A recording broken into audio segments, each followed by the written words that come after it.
ఒక చిన్న రోడ్డు ప్రమాదం ఎంత పెద్ద బాధను మిగులుస్తుందో తనకు తెలుసన్నారు మంత్రి వాకిటి శ్రీహరి.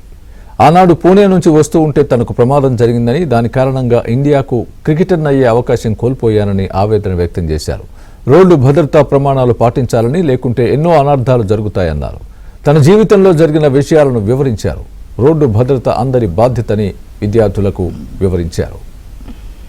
మహారాష్ట్ర ఇక్కడి నుంచి పారిపోయినా క్రికెట్ కోసం ఆడదామని మంచిగా ఆడినా, రంజీ వరకు ఆడినా. రంజీ ఆడడం అంత ఈజీ కాదు. ఒక స్టేట్ కి ఇంటర్ స్టేట్స్ ఆడిన తర్వాత రంజీ అవకాశం ఇస్తారు. ఆడినా ఆడి వస్తున్న కొత్త బైక్ కొనుక్కున్నాను, హెచ్డి.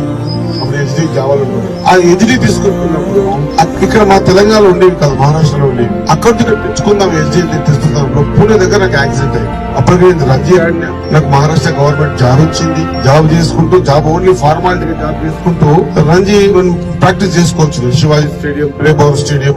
అప్పుడు వాళ్ళంతా కూడా నాకు సీనియర్ అంతా కూడా సునీల్ గవాస్కర్, సంజయ్ మంజరేకర్, అజిత్ అగర్కర్, వాడేకర్, అనిల్ కుంబ్లే, వీళ్ళంతా మాకు సీనియర్.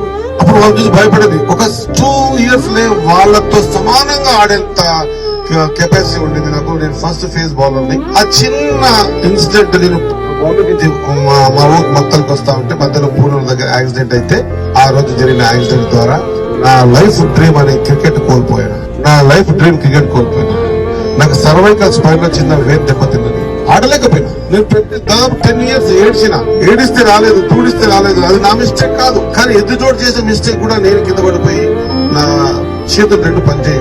ఏమి కోల్పోయినా అనేది నన్ను